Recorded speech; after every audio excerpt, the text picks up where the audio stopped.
Welcome back to the channel, and today we're going straight into the complete warrior build in WoW Adventure. If you're looking for a reliable tank class to play in a team, or you want to know whether warrior can solo climb, then this video will answer everything for you. So make sure you're until the end and don't miss any part. First, let's talk about the overall role of the class. Warrior is a team tank and melee frontline class, and its main role revolves around damage taken, damage reduction, and protecting your teammates. This clearly isn't a class designed to spam the highest damage numbers on the leaderboard.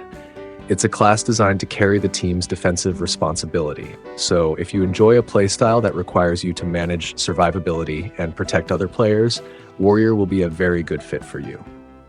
For the class aura, Warrior reduces 10% melee damage taken for the entire team, and this increases to 20% if there is only one warrior in the team. Just like the mechanic I mentioned with the other classes, this is why you should avoid running 2 or more warriors if you want to maximize the team's defensive efficiency. Now we get to the build selection, which is the first and most important step before you invest any resources. WoW Adventure gives Warrior 2 main directions, tank and climbing damage. The general rule you need to remember is to use the tank damage reduction build for team content and Abyss, while the damage-oriented build should only be used when you're solo climbing. If you're playing in a team, doing Abyss, Secret Realm, or you're simply a regular player, then tank is the recommended build for you. The stat priority is DMG Red, meaning damage reduction, followed by defense and defense bonus, and then crit res or evasion if you have extra stats available. This is a safe and stable build that works well in most situations in the game. On the other hand, if you want to solo climb and feel that you already have enough survivability, meaning you can stay alive without relying entirely on damage reduction, then you can switch to the climbing damage build. This build prioritizes penetration, attack bonus, and damage bonus. But I want to emphasize one very important point here. If you feel that your survivability isn't high enough, prioritize DMG Red first. Don't rush to increase your damage before you can survive, because if your warrior dies halfway through a climbing run, having high damage is completely meaningless. For the skills, I'll divide them based on the type of content, because Warrior has different core sets depending on the situation. For Abyss and Secret Realm, your core set should be Cleave, Bladestorm, Thunderstrike, and Rejuvenation. But when you participate in League Trial, you need to switch to Cleave, Aftershock, Spiked Shield Wall, and Shield Block. This is something I want you to take note of, because a lot of new players tend to use the same skill set for every type of content, which leads to poor performance in League Trial. Let's go into the mechanics of each skill in more detail so you can understand how they work. Cleave is the basic skill with only a 1-second cooldown, and every third cast performs an enhanced cleave attack that deals increased damage to enemies in front of you with a 154% damage rate, while also restoring a small amount of HP. Bladestorm is a core skill with a 3.65 second cooldown. Each tornado splits into 2 tornadoes and spreads out around you while traveling, dealing 80% damage rate per tornado. This is a very good skill for continuously covering a wide area with damage. Thunderstrike is a tactical skill with a 7.8 second cooldown. It increases the damage rate of each hammering attack to 316%, while also increasing the healing rate of each HP recovery by 158%. This is clearly a skill that provides both damage and sustain, making it extremely suitable for the tank role. And Rejuvenation is the ultimate skill with a 15.75 second cooldown. Holy Light deals damage to enemies within a large area every second with a 296% damage rate, while also continuously restoring your HP with a 296% healing rate. This is an extremely powerful survival skill that helps you stay alive during long fights.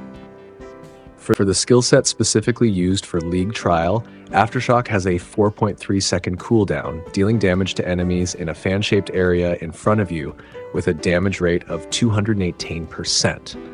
And after casting it, you will receive a small amount of DMG Red for 5 seconds. More importantly, enemies hit by this shield strike suffer internal injuries, and the wound will explode after a short delay, dealing damage with a damage rate of 73%. This is a pretty interesting delayed damage mechanic because Aftershock not only deals immediate damage, but also adds another layer of delayed damage, increasing your total damage output while also helping protect yourself through the DMG red effect. Spiked Shield Wall has a 13-second cooldown. While the shield is spinning, you gain DMG red, and the shield spins faster and faster, dealing a total of 11 consecutive instances of damage to nearby enemies, each with a damage rate of 57%. This skill not only improves your defense while casting, but also maintains consistent damage through multiple instances, making it very suitable for staying in the middle of a group of enemies in League Trial without worrying about getting overwhelmed by incoming damage. And Shield Block has a 21-second cooldown. It is blessed by Holy Light for 10 seconds, granting you an additional shield, while the Holy Light also deals damage to enemies around you every second with a damage rate of 89%. For pets, the priority order I recommend is Iron Rider first, followed by Soulclaw. This is the core combo for Abyss content. If you're playing climbing, you should add Landslide together with Light Howl to your pet lineup. Let's talk about the mechanics of each legendary pet so you can understand why I rank them in this order. Iron Rider has the Defense Protocol skill with a 3-second cooldown and a cost of 60 energy. When activated, it gives you up to 45% DMG red, with the effect gradually decreasing over time and lasting for 4 seconds. This is why Iron Rider is always my #1 priority for the tank build, because 45% DMG red is an extremely high amount and can help you survive heavy attacks that would otherwise take you down.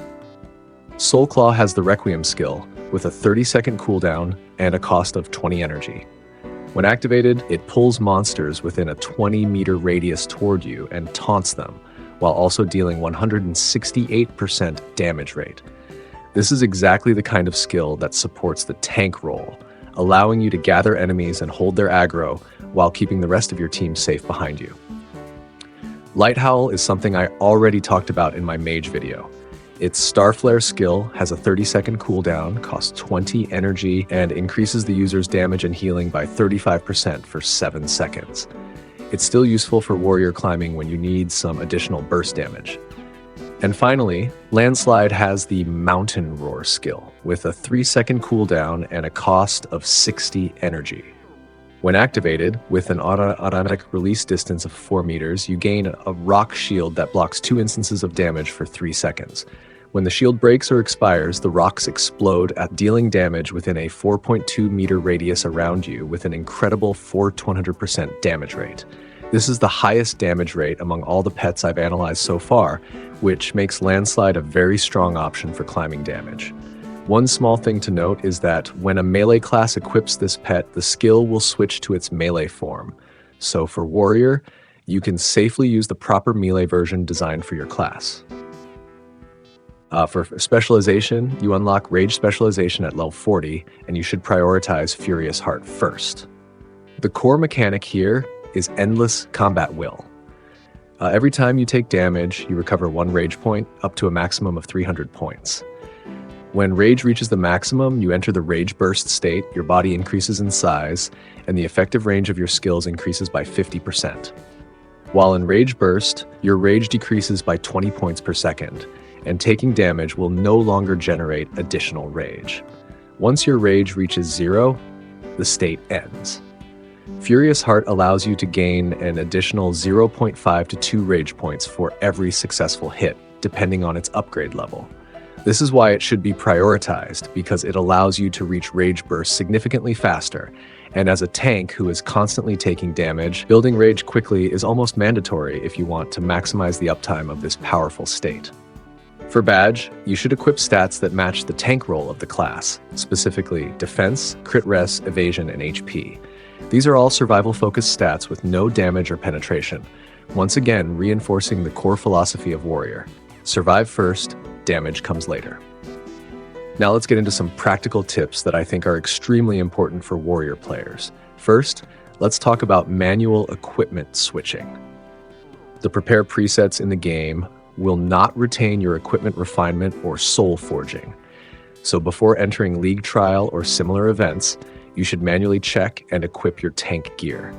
Don't rely only on switching between prepare presets because you could lose important refinement stats without even realizing it. Second is the core set. Since Abyss, Secret Realm, and League Trial use different skill cores, as I mentioned earlier, you need to keep a separate equipment set with the Spiked Shield Wall and Shield Block cores. Don't dismantle it immediately after upgrading to new gear, because you'll still need to use these cores for League Trial later. Third is about pets and attributes. When you're playing Expedition manually, don't actively cast Iron Rider's skill. Instead, cycle through your other active pets, such as Landslide. And finally, never sacrifice defense or DMG red in exchange for climbing damage until you're absolutely sure that your survivability is already high enough. This is a crucial rule for anyone playing Warrior climbing. To sum everything up, Warrior is an extremely reliable tank class for team content in WoW Adventure, with Iron Rider and Soulclaw as your core pets, along with the Cleave, Bladestorm, Thunderstrike, and Rejuvenation skill set for Abyss and Secret Realm. If you want to solo climb, gradually switch toward Landslide and damage-focused stats, but always remember the rule: survivability first, damage second. That's all for today's video. If you found it helpful, don't forget to leave a like to support the channel, and I'll see you in the next WoW Adventure build analysis.